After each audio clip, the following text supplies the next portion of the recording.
ఏడో విషయం ఏమిటంటే అల్లాహపై నమ్మకం ఉండాలి. మనలో చాలామంది ఏం చేస్తారంటే, నాకు చాలా విషయాలు తెలిసినాయండి, నేను అల్హమ్దుల్లా హిదాయత్లో ఉన్నాను, సన్మార్గంలో ఉన్నాను అని అల్లాహపై నమ్మకం ఉంచారు. కానీ ఎవరైతే అల్లాహపై నమ్మకం ఉంచుతారో, అల్లాహ్ కారుణ్యం ఎవరి మీదైతే ఉంటుందో వారు మాత్రమే సన్మార్గంలో హిదాయత్లో ఉంటారు సోదరులారా, నిలకడగా. అనస్ రజల్లాహు వారి కథనం, అబూ దావూద్ యొక్క హదీస్, దైవప్రవక్త ముహమ్మద్ సల్లల్లాహు అలైహి వసల్లం తెలియజేశారు, మీరు ఎప్పుడైతే ఇంటిలో నుంచి బయటికి వెళ్తున్నారో, మనం ఏం చేస్తాం, ఇంట్లో నుంచి బయటికి వెళ్ళేటప్పుడు చిన్న చిన్న దువాలు చదువుతూ ఉంటాము. చాలామందికి ఈ దువాల యొక్క అర్థం కూడా తెలియదు. చాలామంది ఇదేంటండి ప్రతి చిన్న విషయానికి ఇస్లాంలో దువా ఉంది అని అనుకునేవారు కూడా లేకపోలేదు. ఒక్కసారి జాగ్రత్తగా వినండి, మనం ఇంటిలో నుంచి బయటికి వెళ్ళేటప్పుడు చదివేటటువంటి దువా ఏమిటి? బిస్మిల్లాహి తవక్కల్తు అలల్లాహి లా హౌల వలా ఖువ్వత ఇల్లా బిల్లాహ్. అవునా? ఈ దువా చూద్దాం. దీని యొక్క అర్థం ఏమిటి చూడండి. ఏ వ్యక్తి అయితే ఇంటి నుండి బయలుదేరినప్పుడు ఈ దువా చదువుతాడో, ఏమిటా దువా? నేను అల్లా పేరుతో బయటికి వస్తున్నాను, అల్లాను విశ్వసిస్తున్నాను, అల్లాపై తవక్కల్ నమ్మకం ఉంచుతున్నాను, మరియు ఆయన తప్ప శక్తి బలం ఎవ్వరిలోనూ లేదు అని ఎప్పుడైతే ఈ దువా చదువుతామో, ఫయుకాలు లహు హస్బుక అల్లాహ్, ఎప్పుడైతే ఈ మాట అంటారో వెంటనే అతనితో అనబడుతుంది ఏమని?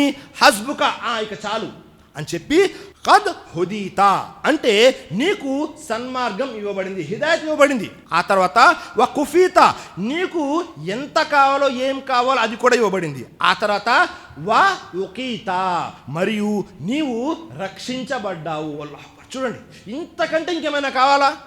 చాలా చిన్న దువా, కేవలము ఒకే ఒక లైన్ ఉంది.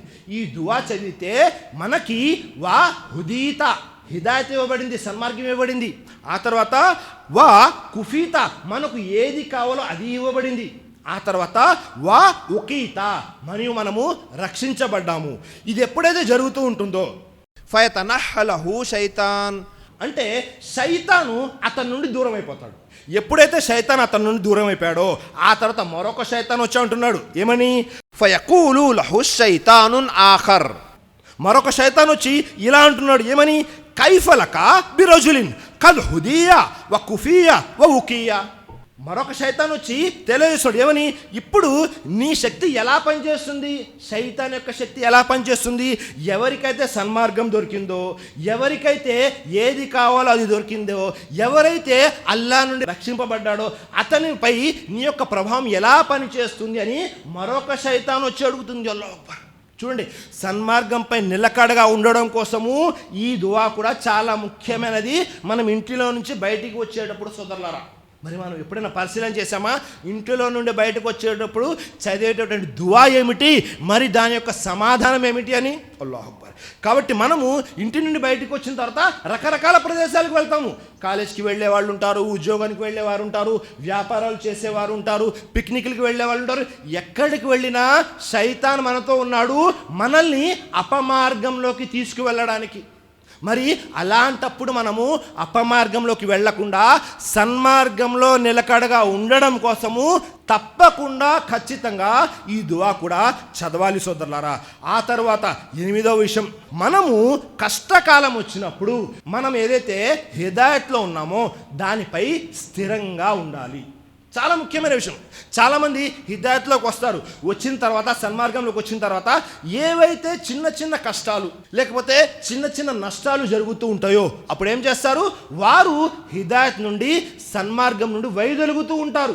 ఎందుకని వైదొలుగుతూ ఉంటారు అంటే, ఈ కష్టాలు ఏవైతే వచ్చినాయో వాటిపై సహనం వహించేటటువంటి శక్తి వారి దగ్గర ఉండదు. కాబట్టి కష్టాలు వచ్చినప్పుడు మనం ఏం చేయాలి? సహనంగా ఉండాలి, స్థిరంగా ఉండాలి. ఎందుకని?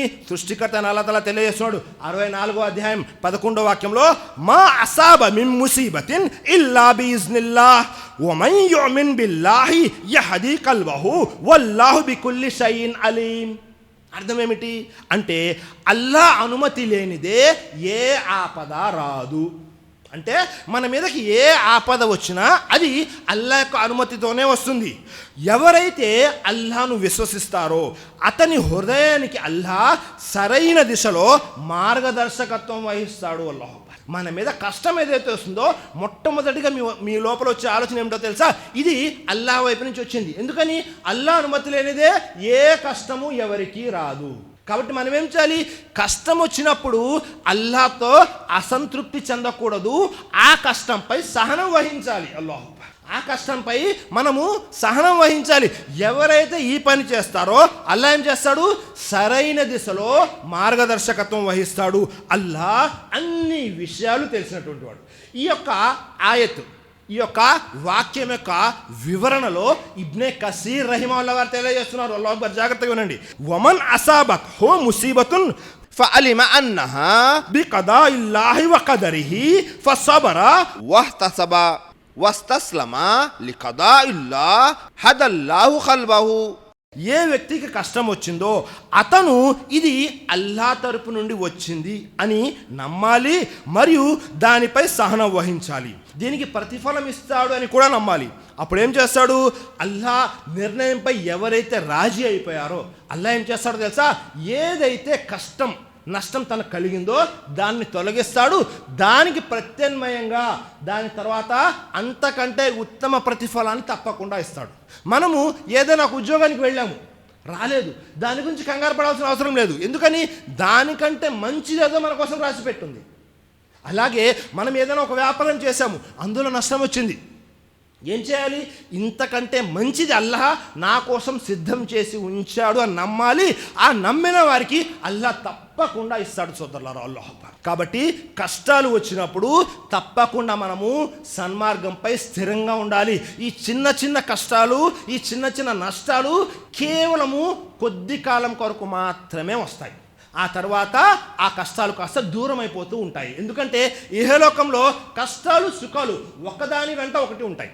సుఖము ఎల్లప్పుడూ ఉండదు, కష్టము ఎల్లప్పుడూ ఉండదు. ఒకదాని తర్వాత ఒకటి వస్తూ ఉంటాయి, పోతూ ఉంటాయి.